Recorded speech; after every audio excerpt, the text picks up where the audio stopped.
تہجد کی نماز سنت ہے یا نفل؟ تہجد کی نماز سنت ہے یا نفل؟ صادق رفیق انڈیا سے۔ دیکھیں یہ سنت یا نفل یہ ٹرمز ہیں، اصطلاحات ہیں جو ایک دوسرے کے معنی میں بھی استعمال ہوتی ہیں۔ نفل کہتے ہیں اضافی نماز جو فرض نہ ہو، اس لحاظ سے تو تہجد نفل نماز ہے، لیکن ہر نفل پر نبی صلی اللہ علیہ وسلم نے پابندی نہیں کی ہے، اہتمام نہیں کیا ہے۔ تو جو وہ نوافل جن کا آپ صلی اللہ علیہ وسلم نے اہتمام کیا یا آپ ان کو پڑھا کرتے تھے تو ان کو سنت کہا جاتا ہے۔ تو اس لیے تہجد اس لحاظ سے نفل ہے کہ فرض واجب نہیں ہے، لیکن اس لحاظ سے سنت ہے کہ محض ایک عام نوافل کی طرح اس کی فضیلت نہیں ہے، بلکہ آپ صلی اللہ علیہ وسلم کی عادت تھی، تو اس لحاظ سے یہ سنت ہے۔ تو بہتر لفظ اس کے لیے سنت ہی ہے، اور یہ عام سنت نہیں ہے، اس کی بے پناہ فضیلت ہے۔ قرآن مجید میں اللہ نے اہل جنت کی جہاں بھی صفات بیان کی ان میں تہجد کا بھی عموماً ذکر کیا ہے۔ جیسے قرآن مجید میں آتا ہے کہ الذین یبیتون لربہم سجدا وقیاما، ہمارے جو نیک بندے ہیں وہ راتوں کو ہمارے سامنے سجدہ اور قیام کرتے ہیں۔ اور سورہ سجدہ میں اللہ تعالیٰ کے ارشاد ہے تتجافی جنوبہم عن المضاجع یدعون ربہم خوفا وطمعا، کہ ہمارے نیک لوگوں کے پہلو رات کو بستروں سے جدا ہو جاتے ہیں اور اپنے رب کو پکارتے ہیں خوف اور امید سے۔ تو یہ ساری چیزیں ہیں۔ نبی صلی اللہ علیہ وسلم نے ایک صحابی کے بارے میں فرمایا کہ فلاں کتنا ہی اچھا ہے، کاش وہ تہجد پڑھ لیتا۔ تو اس طرح کی روایات ہیں۔ تو آپ صلی اللہ علیہ وسلم نے عبداللہ بن عمر کے بارے میں فرمایا، ان کو وصیت کی، ان کے بارے میں صحابی سے فرمایا کہ یہ تہجد کا اہتمام کریں تو کیا ہی خوب ہے۔ عبداللہ بن عمر فرماتے ہیں اس کے بعد سے میں نے کبھی تہجد نہیں چھوڑی ہے۔ تو ایسی بہت ساری روایات ملتی ہیں۔ سورہ مزمل کا پورا دوسرا رکوع ہے ہی تہجد سے متعلق۔ ان ربک یعلم انک تقوم ادنی من ثلثی اللیل ونصفہ وثلثہ وطائفۃ من الذین معک واللہ یقدر اللیل والنہار، کہ آپ پوری رات تہجد نہیں پڑھ سکتے، آپ کو دن میں یعنی آپ کے جو ساتھی ہیں ان کو مزاربت بھی کرنی ہے، دنیا کے معاملات بھی نمٹانے ہیں، دن میں بعض دفعہ جہاد بھی کرنا ہے، تو آپ رات کا کچھ حصہ اٹھ جائیے، آپ بھی اور آپ کے ساتھی بھی۔ تو بہت ہی اہتمام ہے۔ اور فقرؤوا ما تیسر منہ، اور اس میں جتنی تلاوت ممکن ہو آپ اللہ کے سامنے کھڑے ہوں اور قرآن کی تلاوت کیجیے۔ تو یہ اتنی ساری احادیث، اتنی ساری روایات سے علماء کہتے ہیں کہ بہت زیادہ محرومی کا باعث ہے یہ عمل کہ ایک آدمی تہجد نہ پڑھتا ہو۔ اور آپ صلی اللہ علیہ وسلم نے فرمایا کہ رات کے آخری حصے میں اللہ تعالیٰ آسمان دنیا کی طرف آتے ہیں اور یہ ندا لگاتے ہیں حل من مسترزق ارزق له، حل من مستغفر اغفر له، کوئی ہے مجھ سے روزی مانگنے والا میں اس کو روزی دوں، کوئی ہے مجھ سے گناہوں کی معافی مانگنے والا میں اس کو معاف کروں۔ تو اس لیے رات کو جلدی سونا چاہیے، اور تہجد میں رات کے آخری حصے میں جو تہجد کا ٹائم ہے جو سب سے اچھا ٹائم ہے، ویسے تو کسی بھی وقت رات کو پڑھی جا سکتی ہے، لیکن سب سے افضل ٹائم ہے کہ آپ سوئیں اور سونے کے بعد رات کے آخری حصے میں اٹھیں اور اس وقت راز و نیاز کریں، اللہ کے سامنے دعائیں مانگیں۔ بہت زیادہ اس وقت دعائیں قبول ہوتی ہیں اور نماز کا بہت ثواب ہوتا ہے۔ ان قرآن الفجر کان مشہودا۔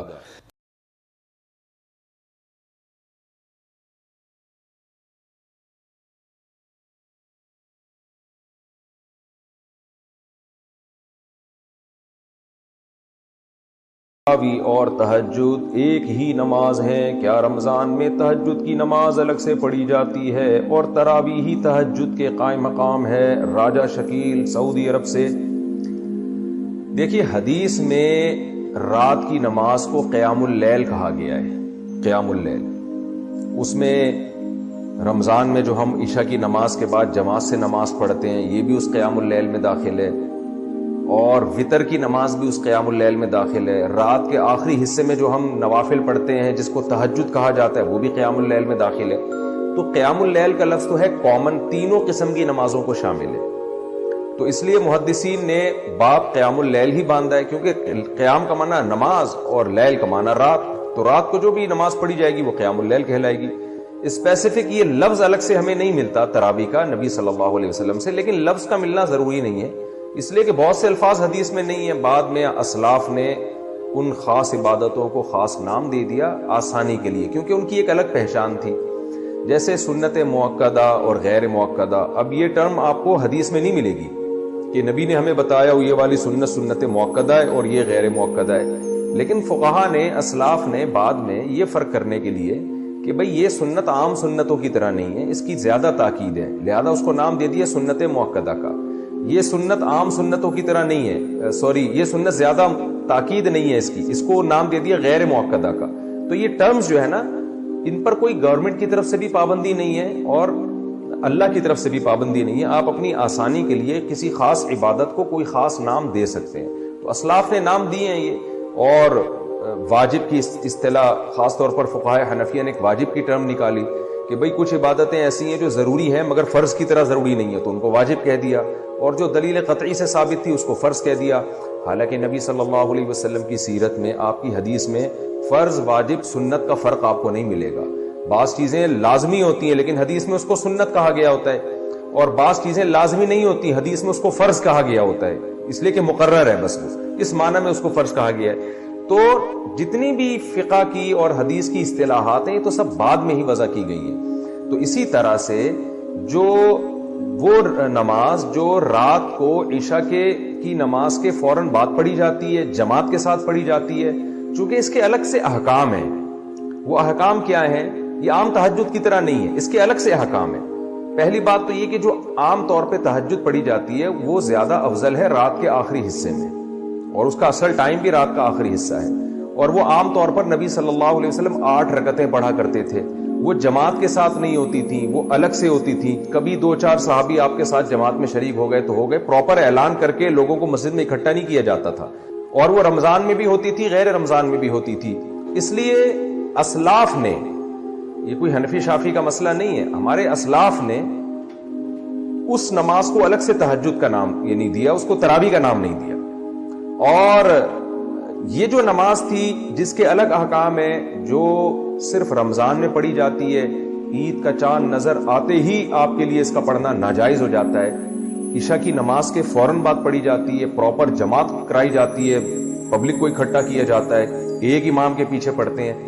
تو یہ چونکہ اس کے الگ احکام تھے، اس لیے ہمارے اسلاف نے اس نماز کو تراویح کا نام دے دیا۔ تو اب جب نام دے دیا آسانی کے لیے، تو اس نام کے استعمال کرنے میں کوئی حرج ہے نہیں، کیونکہ اس کے حکام بھی الگ ہیں، اس کے فقہی حکام بھی الگ ہیں، اور اس کے فضائل بھی الگ ہیں۔ یہ رمضان کے ساتھ خاص ہے، اس میں پورا قرآن ختم کیا جاتا ہے، قرآن مجید کا دور ہوتا ہے، کیونکہ رمضان میں نبی صلی اللہ علیہ وسلم حضرت جبریل کے ساتھ پورے قرآن کا دور کیا کرتے تھے، اور یہ حافظوں کے پیچھے پڑھی جاتی ہے۔ حضرت عمر رضی اللہ تعالیٰ عنہ کے دور میں لوگ اپنے اپنے طور پہ حافظوں کے پیچھے پڑھتے تھے، حضرت عمر نے سب کو ایک امام پہ جمع کیا۔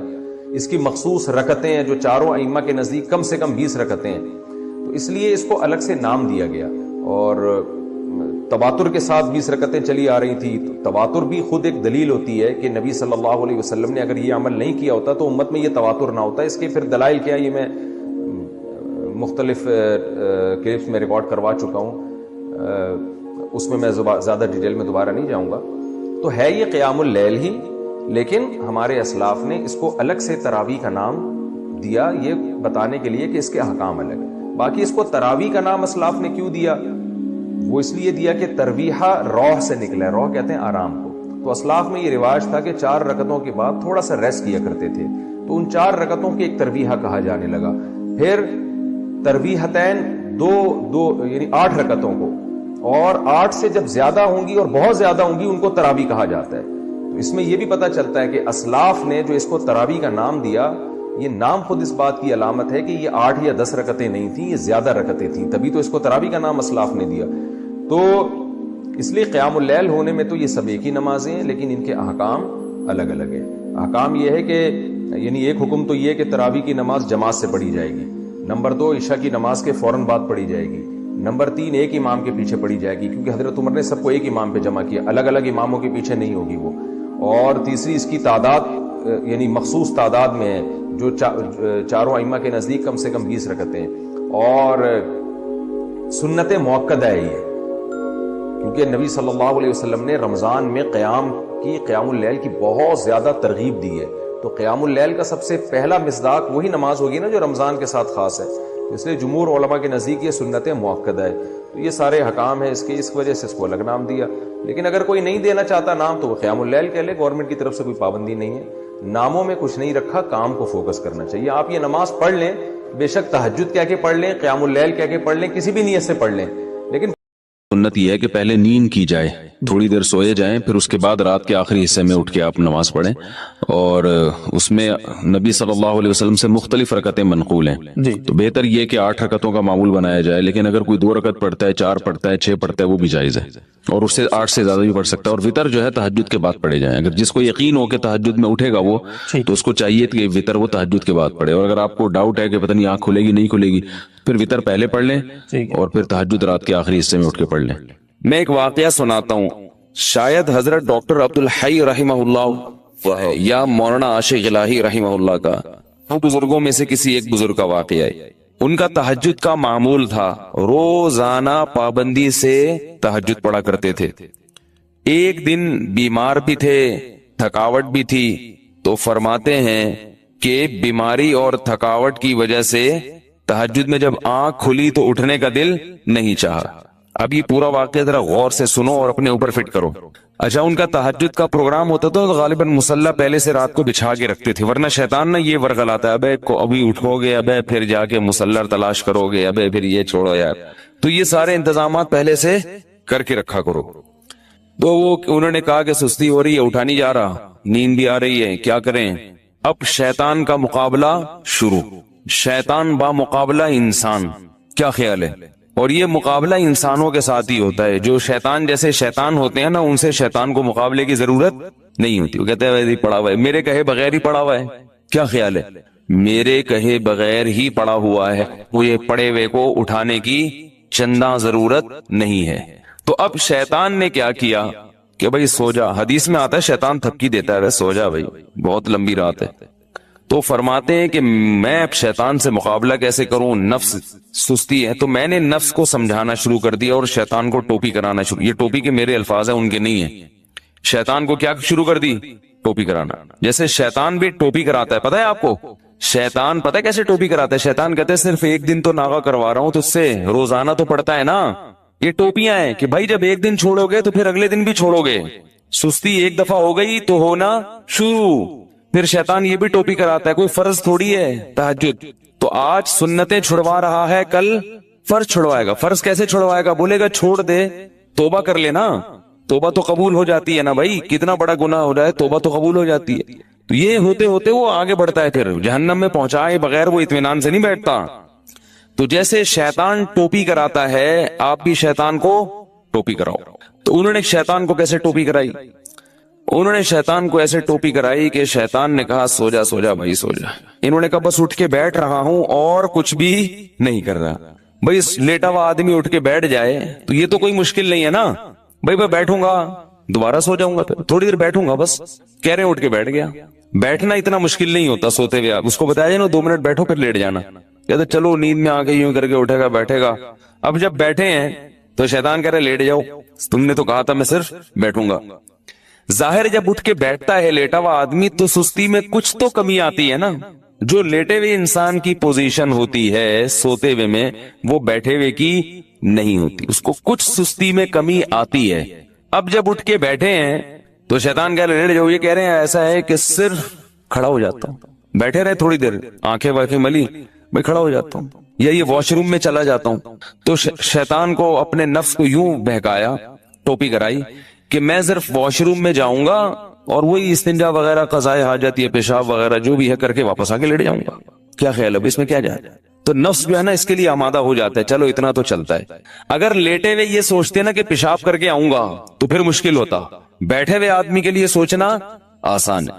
تو کہہ رہے میں اٹھ کے گیا واش روم میں، واش روم میں جو بھی پیشاب وغیرہ فرمایا کیا ہے، تو شیطان نے کہا واپس، وضو خانہ ساتھ ہی تھا، میں کہا وضو کر کے لیٹ جاؤں گا بس، ٹھیک ہے نا، تھوڑا سا منہ دھو لیتا ہوں، چھپکے مار دیتا ہوں۔ یہ واقعہ میں اپنے الفاظ میں بیان کر رہا ہوں، ٹھیک ہے نا، تاکہ آپ لوگ بالکل اس کے مطابق چلیں اور آپ کو یہ احساس ہو کہ ایسے ہمارے اکابر نے کیا، بزرگوں نے کیا، تو اس طرح کرنے سے کیا ہوتا ہے؟ وہی ہوتا ہے جو ان کے ساتھ ہوا، تہجد کی پابندی ہو گئی۔ تو اب کیا ہے، کہتے ہیں کہ میں گیا اور پانی کے چھپکے مارے اور پورا وضو کر لیا جلدی سے۔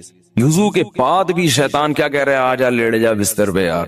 کہہ رہے میں بستر کی طرف جاتے جاتے مصلی کی طرف گیا، جلدی سے نیت باندھ لی اللہ اکبر کر کے، جلدی سے کیا کیا، کیونکہ نیت باندھنے سے پہلے سوچو گے تو شیطان واپس لے جائے گا، تو بھئی اللہ اکبر کہہ کے نیت باندھ لو، پھر دیکھا جائے گا کیا ہوتا ہے۔ تو نیت باندھ لی تو باندھ لی نا، اب تو ہو گئی نا، اب تھوڑی کہیں بھاگ سکتے ہیں، اتنا تو کوئی نالائق نہیں ہوتا کہ نماز توڑ کے بھاگ جائے. تو یہ ٹرک ہوتی ہیں سستی کو دور کرنے کی. نہیں آ رہی نا؟ تو اس طرح پڑھ لیا کرو نماز. آپ تہجد کی پابندی اس طرح سے کر لیں گے، تہجد پڑھو گے تو فجر تو لازمی ہوگی. تہجد کو فوکس کرو تو فجر نہیں جائے گی کہیں انشاءاللہ. اگر تہجد رہ بھی گئی تو فجر تو ہو جائے گی نا. شیطان ٹوپی کرا کے تہجد چھڑوائے گا تو آپ بولو گے یار بہت ٹوپیاں ہو گئی ہیں، تہجد چھوڑ دی، فجر تو فرض ہے. نماز خشوع و خضوع سے پڑھنا. بول تو نماز پڑھنا کتنا مشکل، اوپر سے دل لگا کے پڑھو. نماز پڑھنا آسان تھوڑی ہے. 5 ٹائم پوری زندگی پڑھتے رہنا، پھر دل لگا کے، دل لگے نہ لگے کوشش کرنا لگانے کی، اور مشکل کام ہے. دل ہی نہیں لگتا انسان کا. ادھر ادھر لوگوں کو دیکھو نا نماز میں ناک میں انگلیاں گھما رہے ہیں، کان میں انگلیاں گھما رہے ہیں، پتہ نہیں کیا کیا کر رہے ہیں، ہلے جا رہے ہیں. میں ابھی اسلام آباد ایئرپورٹ پہ تھا تو ایک عرب آیا میرے ساتھ کھڑا ہو گیا. میں تلاش کر رہا تھا جماعت کے لیے کوئی بندہ ملے ایئرپورٹ پہ نا، جماعت کرایا کریں، اکیلے نہ پڑھا کریں. تو جو مسلح بنا ہوا تھا میں تھوڑا انتظار کیا، میں نے کہا دیکھوں کوئی بندہ آتا ہے. تو ظہر کی نماز تھی، میں نے کہا نماز پڑھتا ہوں. تو وہ عرب پینٹ شرٹ میں تھا، مجھے نہیں میں نے پہلے پہچانا کہ یہ عربی ہے کیونکہ پینٹ شرٹ پہنی ہوئی تھی اور کلین شیف تھا. تو وہ عرب جماعت کے بڑے پابند ہوتے ہیں. اس نے کہا جماعت، میں نے کہا آ جاؤ. اب میں امام بنا، وہ مقتدی بن کے میرے ساتھ کھڑا ہو گیا. اب ساتھ جب کھڑا ہوا ہے وہ تو ہل رہا ہے، یوں ہلا رہا ہے، یوں ہلا. مجھے بڑی الجھن ہو رہی کہ کیا کر رہا ہے بھائی، تو تمیز سے کھڑا ہو جا تھوڑی دیر کے لیے. ہلے جا رہا ہے. پھر حد یہ ہوئی کہ پینٹ اپنی سیدھی کی، یوں کر. پینٹ جب سیدھی نہیں ہوئی تو بیلٹ کھولی نماز میں بیلٹ کھول کے پوری اچھی طرح سے ٹائٹ کی. پوری نماز اس طرح پڑھی ہے. مجھے بڑا وہ ہو رہا تھا کہ بھائی یہ کیا ہے. وہ قرآن کی آیت یاد آ رہی تھی، والذین هم فی صلاتہم خاشعون، کہ جنت میں جانا ہے تو نماز پڑھنا کافی نہیں ہے، نماز خشوع و خضوع سے. تو دل تو اپنے قابو میں نہیں ہے نا، کم از کم ظاہری جسم تو اپنے قابو میں ہے، اس کو تو انسان قابو میں رکھے. وہ بھی ہلے جا رہے. جب اس نے پینٹ سیدھی کرنا شروع کی، بیلٹ کھول کے، ہے نا کہ یہ زیادہ ہو گئی بھائی، یہ زیادہ ہو گئی. تو ایک صاحب کو میں دیکھتا تھا کہ جب بھی وہ نماز شروع کرتے تھے، نماز تکبیر کے بعد ہاتھ باندھا، اس کے بعد اپنا چشمہ اتار کے جیب میں رکھا. ارے یہ نماز سے پہلے چشمہ اتار کے جیب میں رکھ لو. ہمارے حضرت فرمایا کرتے تھے کہ لوگوں کو پتہ نہیں کیا ہے، نماز کی نیت باندھتے ہی خارج شروع ہو جاتی ہے. فرض نماز کے بعد ہاتھ اٹھا کے دعا مانگنا یا اجتماعی حیت پہ دعا مانگنا کسی بے غبار صحیح حدیث سے ثابت نہیں ہے. کسی بھی صحیح حدیث سے. ایک روایت ہے جو ذرا کمزور ہے، جس میں آتا ہے کہ ایک دفعہ نبی صلی اللہ علیہ وسلم نے فرض نماز کے بعد ہاتھ اٹھائے ہیں، مگر وہ روایت کمزور ہے. اور اگر اس کو صحیح مان بھی لیا جائے تو ایک دفعہ. سمجھ میں آ رہی بات؟ تو کتنی دفعہ؟ ایک دفعہ. اصول فقہ کی کتابوں میں لکھا ہوا ہے، تو چاروں مذاہب کی فقہ کی کتابوں میں، کہ حدیث اگر کوئی عمل کثرت سے کیا جاتا ہو اور اس کا نقل کرنے والا صرف ایک ہو تو یہ بات بھی حدیث میں شک پیدا کر دیتی ہے. ایک دفعہ اگر نبی صلی اللہ علیہ وسلم نے کیا ہے تو پتہ یہ چلا کہ اور وہ بھی اجتماعی نہیں، انفرادی طور پر. سمجھ میں آ رہی ہے بات؟ انفرادی طور پر. تو آپ بھی کبھی کبھار انفرادی طور پر رفع الیدین کر لیں. عام معمول اگر نبی کا نمازوں کے بعد، فرض نماز کے بعد ہاتھ اٹھا کر دعا کرنے کا ہوتا، چاہے اجتماعی یا انفرادی، تو اس کے نقل کرنے والے کثرت سے ہوتے. سمجھ میں آ رہی اس بارے میں؟ کیونکہ نماز کو تو بہت اہتمام اور اہمیت کے ساتھ حدیث میں بیان کیا گیا ہے، جبکہ ہم دیکھتے ہیں کہ حدیث کی کتابیں اس سے بالکل خاموش ہیں. سمجھ میں آ رہی بات؟ دوسرا مسئلہ، بعض حضرات یہ کہتے ہیں کہ بہت ساری حدیثیں ہیں جن میں آتا ہے کہ رسول اللہ صلی اللہ علیہ وسلم نے فرض نماز کے بعد دعا کی بہت ترغیب دی ہے، اور آپ نے فرمایا کہ سب سے زیادہ دعا قبول کس وقت ہوتی ہے؟ فرض نماز کے بعد. اس حدیث کا مطلب سمجھیں. جب بھی ایک حدیث کو بیان کیا جائے گا دوسری احادیث کو سامنے رکھ کر، خود نبی اور صحابہ نے اس حدیث پر کیسے عمل کیا ہے.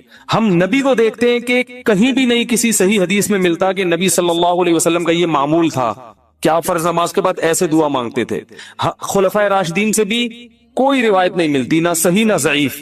بھائی دیکھو ہمارے ہاں تو یہ پابندی سے ہو رہا ہے نا 5 نمازوں میں ہر مسجد میں. اگر صحابہ میں بھی ایسا ہوتا تو کوئی ضعیف روایت تو ملتی نا صحابہ کرام سے، نہ صحیح ہے نہ ضعیف ہے. اور نبی سے بھی کوئی کثرت سے ایک روایت ہے، اس کی سند پہ بھی کیا ہے، ٹھیک ہے بعض نے اس کو صحیح کہا بعض نے ضعیف کہا، مگر وہ بھی متفق علیہ صحیح نہیں ہے. تو یہ کیسے ہو سکتا ہے کہ ایک عمل پابندی سے ہو رہا ہو اور اس کا نقل کرنے والا کوئی ہو ہی نہیں؟ تو اب ہم دیکھتے ہیں کہ جو حدیث میں آتا ہے فرض نماز کے بعد آپ صلی اللہ علیہ وسلم نے دعا کی ترغیب دی ہے، خود کیسے دعا مانگی ہے.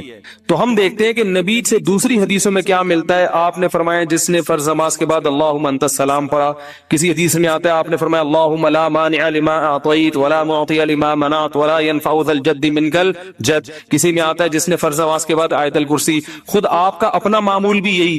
تو پتہ یہ چلا ان کلمات کو حدیث میں دعا سے تعبیر کیا جا رہا ہے. یہ وظائف ہیں. وظیفہ اس دعا کو کہتے ہیں جن کے یعنی لگے بندے کلمات ہوں، اس کو بھی دعا سے تعبیر کیا جاتا ہے. اس کی مثال ایسے ہے جیسے ہم کہتے ہیں افطار کی دعا، آذان کے بعد کی دعا، مسجد میں داخل ہونے کی دعا، مسجد سے باہر نکلنے کی دعا.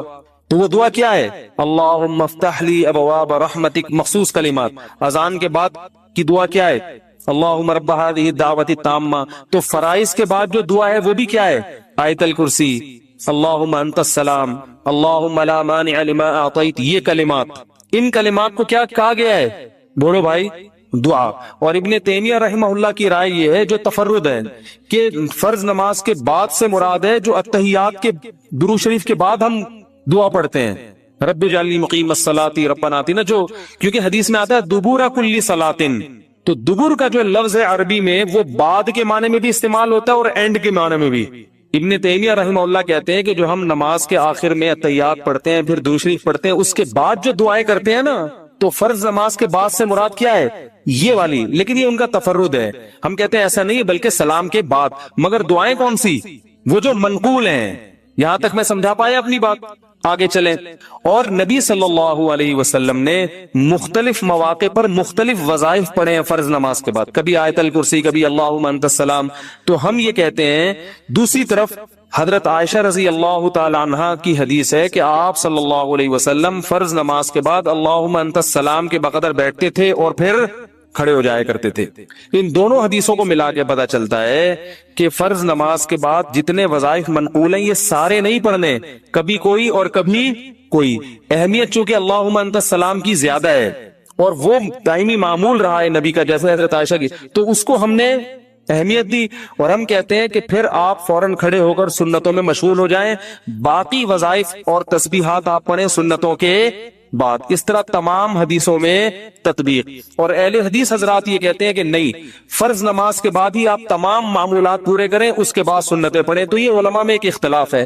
لیکن ہاتھ اٹھا کے دعا مانگیں جیسے ہمارے ہاں رائج ہے، یہ کہیں بھی نہیں ہے. حتیٰ کہ چاروں، یہ تو اب یعنی اہل حدیث میں بھی نہیں ہے، وہ تو سب کو پتا ہے نہیں ہے. یہ فقہ حنفی میں بھی نہیں ہے، فقہ شافی میں بھی نہیں ہے، فقہ مالکی میں بھی نہیں ہے، اور فقہ حنبلی میں بھی نہیں ہے. کیونکہ فقہ حنفی کی کتابیں بھی اس سے خالی، فقہ مالکیہ، شافعیہ، حنابلہ ان کی کتابیں بھی اس سے بالکل خالی. نہ صرف خالی بلکہ اس کے مخالف. فتاوی عالمگیریہ فقہ حنفی کی کتاب ہے نا، اس میں لکھا ہے کہ امام کو چاہیے کہ سلام پھیرنے کے بعد اللہم انت السلام کے بقدر بیٹھے اور اس کے بعد کھڑا ہو جائے. یہ کہیں بھی نہیں لکھا کہ اس میں کیا کرے، اجتماعی دعا مانگے یا انفرادی دعا مانگے، کہیں بھی نہیں لکھا ہوا، بلکہ اس کے خلاف لکھا ہوا ہے. تو اس لیے یہ فقہ حنفی میں بھی نہیں ہے.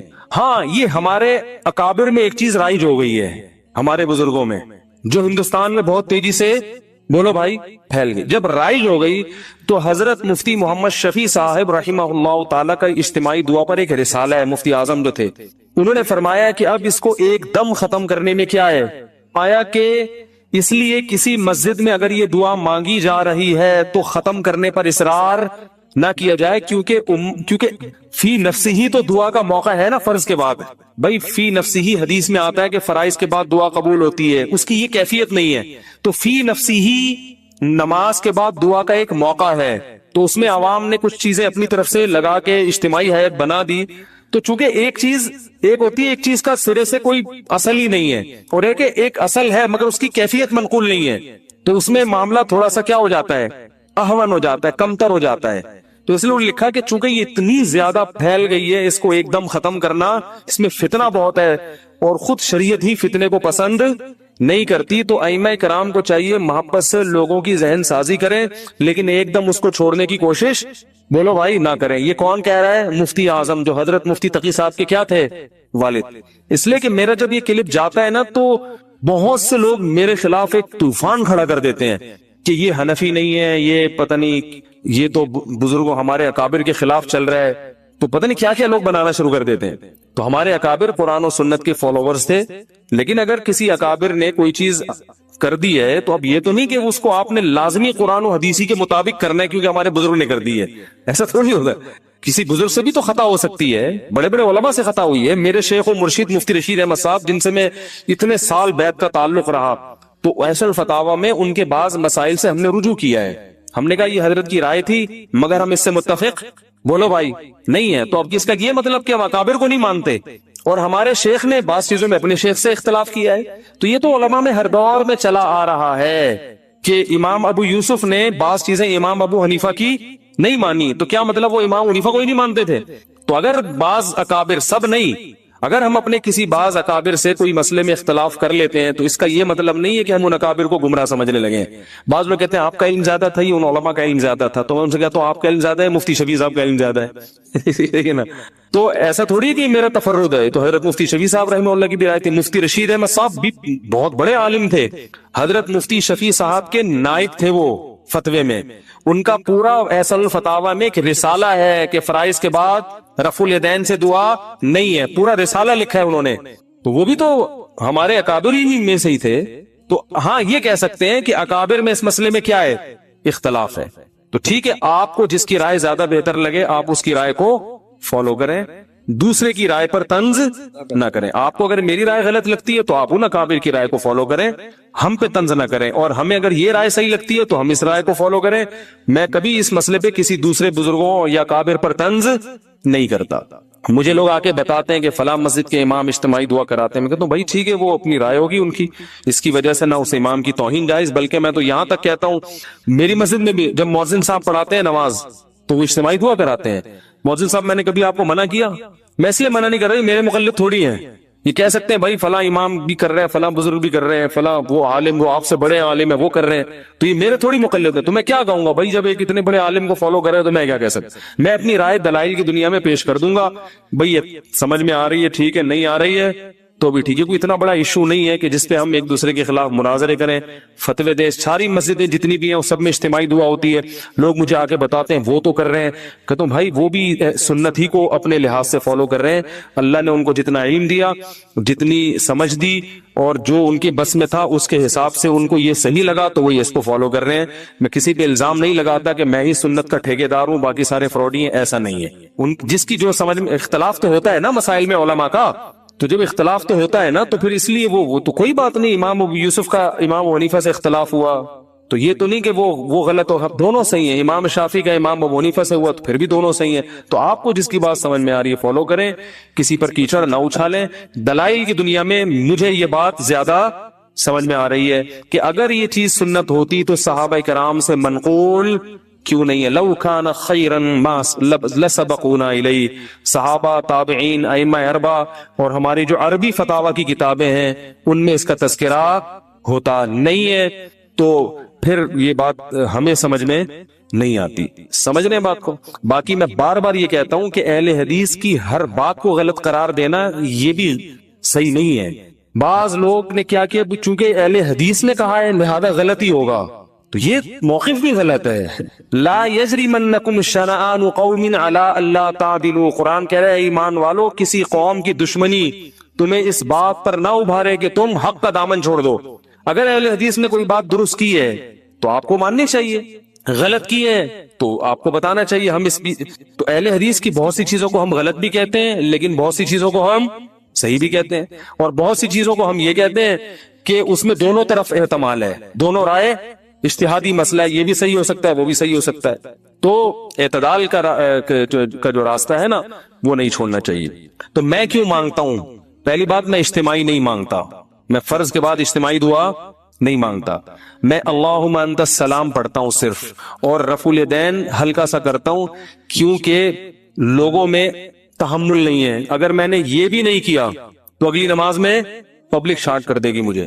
چلو کوئی بات نہیں، شارٹ کر رہے گی تو کیا ہوگا، دین کا سارا سلسلہ کیا ہو جائے. کسی اور مسجد میں جائیں گے تو وہاں بھی شارٹ، تیسری مسجد میں گئے وہاں بھی، تو شارٹ ہوتے ہوتے نتیجہ کیا نکلے گا، اپنا ایک الگ فرقہ جو لوگ کر رہے ہوتے لاؤنج ہو رہا ہوگا, اور اس کا نام کیا ہوگا, اجتماعی دعا بدعت, یہاں سے شروع ہوگی. تو امت کو ایک ایسے کام میں لگائیں گے جس کی شریعت میں کوئی خاص اہمیت بولو بھائی نہیں ہے. تو چونکہ فی نفسی ہی ایک چیز جائز ہے, اس کو سنت سمجھنا غلط ہے. تو فی نفسی جب ایک چیز کا جواز ہے اور فی نفسی موقع بھی ہے, تو اس گنجائش سے فائدہ اٹھاتا ہوں کہ بھائی چلو فی الحال اتنا کر لو انفرادی, اور اللہم انت السلام پڑھو اس میں, اور تھوڑی دیر رفع الیدین کر لو, عوام کو باقی سمجھاتے رہو. جب یہ مسجد کے نمازیوں میں تحمل پیدا ہو جائے گا, ہم بڑے ہو جائیں گے, بزرگ بن جائیں گے, سفید داڑھی ہو جائے گی, عمر کمر جھک جائے گی, ہم سے بڑے بڑے اکابر دنیا میں موجود ہیں, لوگ کہہ رہے ہیں بھائی ان سے فتویٰ لیں گے آپ سے کیوں لیں, تو ان کو میں نہیں سمجھا, ان لوگوں کو میں اس بات پہ قائل نہیں کر سکتا. تو جب ہم بوڑھے ہو جائیں گے اگر زندہ رہے, تو پھر ایک لوگوں کو ہوگا کہ بھائی یہ بھی ایک بزرگ بن چکے ہیں, اب پتہ نہیں وہ دن آئے گا کہ نہیں آئے گا, لیکن اگر ایسا ہو گیا تو پھر ہم چھوڑ دیں گے. مفتی ظفر علی صاحب کی طرح بولیں گے یہ جائز ہے یہ ناجائز ہے, کسی کے باپ میں دم میں تو کر کے دکھا دیں. حضرت مفتی ظفر علی صاحب جو ہیں وہ جب فتویٰ دیتے ہیں تو ان کی مسجد بھی ذاتی ہے, ان کے مقتدی بھی اخپل ہیں اپنے, کسی کی پرواہ بھی نہیں کرتے. فتویٰ دیا, سمجھ میں آیا ٹھیک ہے, نہیں آیا دفعہ یہاں سے چل نکل. تو ہم کہاں جائیں گے بھائی؟ اب آپ کہہ سکتے ہیں یہ تو دین بیچنا ہوا ہے, یہ تو کیا ہوا, کیونکہ کلپ آئے گا فوراً, یہ تو دین, یہ دین بیچنا نہیں ہے. دین کا کام بڑے کام کرنے کے لیے چھوٹے مسائل کو برداشت کرنا. اگر ہمیں مسجد نکال دے یا ادھر سے بھی نکل جائیں تو ہمیں دنیاوی لحاظ سے فائدہ ہی ہوگا, نقصان نہیں ہوگا. سب سے پہلے میں اپنا بزنس کروں گا, ٹھیک ہے نا, بزنس کمپنی بنا کے ٹائٹ طریقے سے کیا کروں گا جو میں ابھی نہیں کر سکتا, اپنے کاروبار کو ٹائم نہیں دے سکتا, تو میں کاروبار کو ٹائم دوں گا, نوٹ چھاپوں گا تمیز سے بیٹھ کے, جو ابھی نہیں چھاپ سکتا میں. تو یہ مصلحت جو میں اختیار کر رہا ہوں اپنی ذات کے لیے نہیں, بلکہ تاکہ دین کا کام ہوتا رہے. اور دوسرا, لوگوں سے وہ بات جو لوگوں کی مینٹل اپروچ سے اوپر ہوتی ہے, حدیث میں آتا کلم الناس علی قدر عقولہم, لوگوں کی مینٹل اپروچ سے اوپر باتیں نہ کرو. تو یہ مسئلہ پبلک کی مینٹل اپروچ سے کیا بن چکا ہے اوپر, کیونکہ بہت سارے علماء کر رہے ہیں, تو اب لوگ کہیں گے یار وہ علماء نہیں ہے, تو پھر یہی ہے کہ بھائی چلو درمیانی راہ اختیار کرو, چلاؤ بس. تو اس لیے ہم یوں کرتے ہیں اللہم انت السلام و منک السلام و تبارکت یا ذا, چلو اس سے کیا ہو رہا ہے یار. اور بیانات میں بتاتا رہتا ہوں کہ اتنا بھی ثابت نہیں ہے. کبھی کبھار کر لے تو ٹھیک ہے, کبھی کبھار رفع الیدین بھی ٹھیک ہے, کبھی کبھار لوگوں کو اجتماعی دعا بھی ٹھیک ہے, لوگوں کو تعلیم دینے, تو احیاناً تو ٹھیک ہے. اس کا معمول بنا لینا, اتنا معمول کہ جو نہ کرے اس کو لوگ ملامت کریں. بلکہ معمول بھی اس حد تک غلط نہیں ہے کہ چلو ایک آدمی کو ہاتھ اٹھا کے دعا میں زیادہ دل لگ رہا ہے تو مانگ لے, تو پابندی بھی تو نہیں ہے نا. لیکن اتنا اس پہ التزام کہ نہ کرنے والے کو ملامت کی جائے.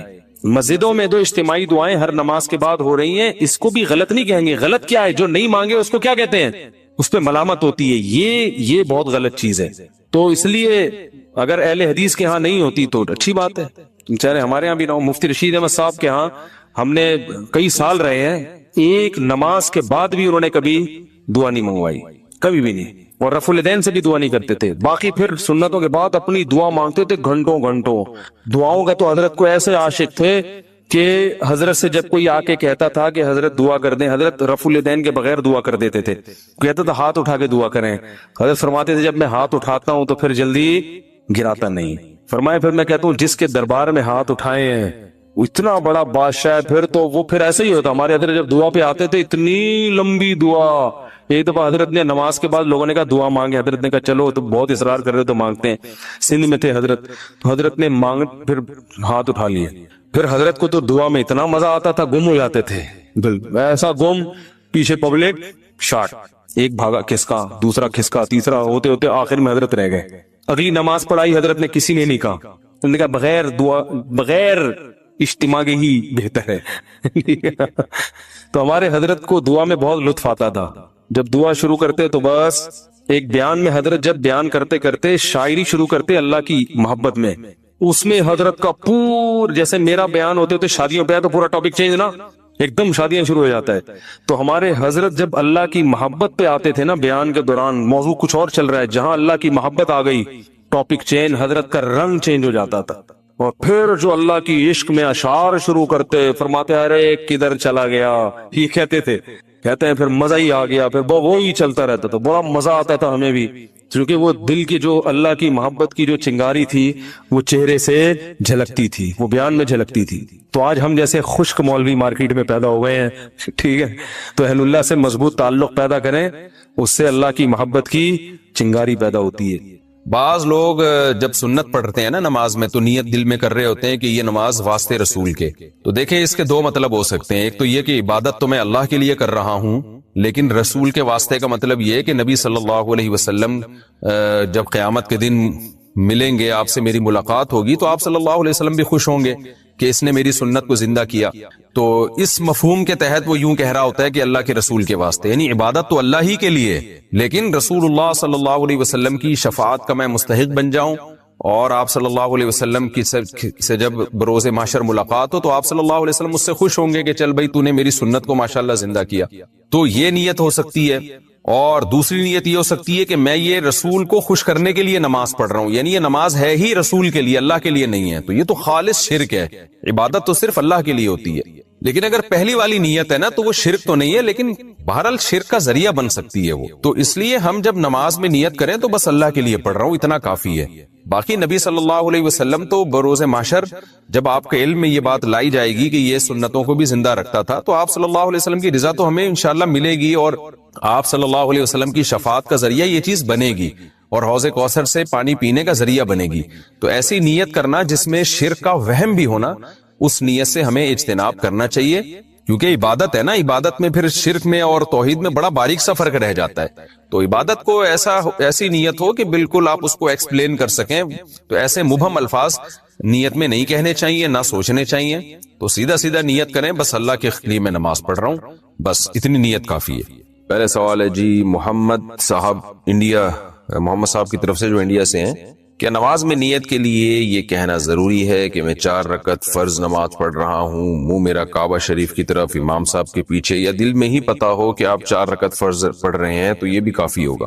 دیکھیں یہ کہ منہ میرا کعبہ شریف کی طرف اور اس امام کے پیچھے, تو منہ تو کعبہ شریف کی طرف ہوتا ہے تو نماز ہوتی ہے, اس لیے اس کی نیت ضروری نہیں ہے. باقی یہ کہ امام کے پیچھے میں دل میں اتنا ارادہ کافی ہے کہ میں جماعت سے نماز پڑھ رہا ہوں. اب